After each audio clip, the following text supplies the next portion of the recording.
আপনি তাদেরকে কেন বলছেন যে তাদেরকে ফ্যাসিস্ট বলা যাবে না? তারপরে আপনি কেন বলছেন আমরা দলগতভাবে ক্ষমা চেয়ে করে দিচ্ছি? আপনার কাছে কি তারা ক্ষমা চেয়েছে?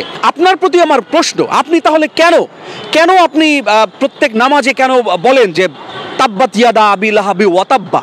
কিন্তু একটা ব্যাপার মনে রাখতে হবে, এই যে ৫ তারিখের এত বড় গণ অভ্যুত্থান হয়েছে বাংলাদেশের, মানে আমি বলবো যে ৫,০০০ বছরের অন্যতম সেরা অভ্যুত্থান, যেখানে একজন আবু সাঈদ একেবারে বুক চিতিয়ে গুলির সামনে দাঁড়িয়ে জীবন দিতে কার্পণ্য করেনি এবং এমন এমন ইতিহাস সৃষ্টি করেছে।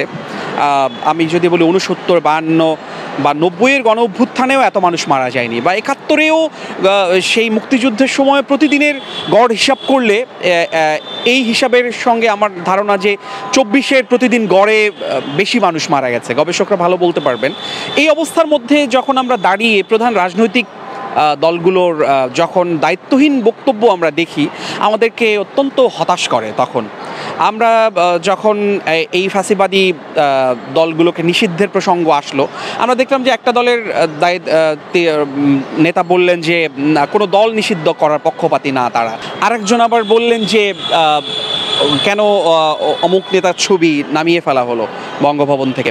আরেকজন একটা দলের প্রধান, তিনি বললেন যে ফ্যাসিস্টদের ফ্যাসিস্ট বলা যাবে না, কিংবা তারা এই গণহত্যাকারীদের দলগতভাবে ক্ষমা করে দিচ্ছে। কেন ভাই, আপনি ক্ষমা করার কে? এখানে এত মানুষ জীবন দিয়েছে, ২,০০০ মানুষ জীবন দিয়েছে। আজকেও খবরে দেখলাম যে রায়ের বাজার বধ্যভূমিতে প্রায় ১৫০ জনের মতো শহীদকে গণকবর থেকে শনাক্ত করা হয়েছে। তা আপনি তাদেরকে কেন বলছেন যে তাদেরকে ফ্যাসিস্ট বলা যাবে না? তারপরে আপনি কেন বলছেন আমরা দলগতভাবে ক্ষমা চেয়ে করে দিচ্ছি? আপনার কাছে কি তারা ক্ষমা চেয়েছে? এবং অত্যন্ত নেক্কারজনক খবর, অত্যন্ত পরিতাপের এবং ঘৃণার ব্যাপার হলো, আওয়ামী লীগ, ফ্যাসিবাদী গণহত্যাকারী খুনি হাসিনা, এই দলের হলো সামান্য একজন কর্মী, সামান্য একজন ফ্যাসিবাদী যারা, তারাও এক একজন শেখ হাসিনা। আপনারা মনে রাখবেন, কোনো একজন কর্মীকে কি আপনারা দেখেছেন তারা সামান্য অনুশোচনা করেছে, অনুতাপের আগুনে দগ্ধ হয়েছে, কারা সরি বলেছে, ক্ষমা চেয়েছে? তারা তো আবু সাঈদকে সন্ত্রাসী বলেছে। অর্থাৎ সাপ আপনার সামনে ফনা তুলে আছে, কুমিরের হাঙর হা করে আছে, আপনি তাদের সামনে গিয়ে রবীন্দ্রসঙ্গীত শোনাচ্ছেন। তা আপনি একটা সাপ ফনা তুলে আছে, আপনাকে ছোবল মেরে শেষ করবে, তাকে তো মারার জন্য আপনি লাঠি নেবেন। কুমিরের হা বন্ধ করার জন্য তো আপনি প্রতিরোধ গড়ে তুলবেন, তার দিকে কামান ছুঁড়ে মারবেন। আপনি কেন তার সামনে গিয়ে শান্তির বাণী প্রচার করছেন? এই দলের যারা আছেন তাদের প্রতি আমাদের কোনো বিদ্বেষ নাই, বরং আমরা মজলুম হিসেবে তাদের প্রতি ভালোবাসাটাই আছে।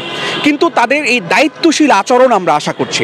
হ্যাঁ, একটা দলের থেকে আমরা দেখেছি যে তারা সরি বলেছে, যে ছবি টাঙানোর ইস্যুতে বলেছে যে এই কথাটা তারা বলা ঠিক হয়নি। কিন্তু যিনি বলেছেন যে ফ্যাসিস্টদের আমরা ফ্যাসিস্ট বলা যাবে না, আপনার প্রতি আমার প্রশ্ন, আপনি তাহলে কেন আপনি প্রত্যেক নামাজে কেন বলেন যে তাব্বাত ইয়াদা আবি লাহাবি ওয়া তাব্বা? আবুল আহাবের যে হস্তদয় এবং আবুল আহাব নিজে ধ্বংস হোক, তার বংশধররা যে ধ্বংস হোক, এই নামাজে আপনি তো সেই সূরাটা কেন পড়েন? আপনাদের কাছ থেকে এই দায়িত্বশীল আচরণ আমরা আশা করি, এবং মানবিক, ন্যায় নির্ভর, একটি কল্যাণমুখী, ইনসাফ ভিত্তিক রাষ্ট্র গঠনে আপনাদের এই বক্তব্যগুলো অত্যন্ত আপত্তিকর এবং অত্যন্ত মানে যেটাকে বলে যে বিভ্রান্তির সৃষ্টি তৈরি করবে।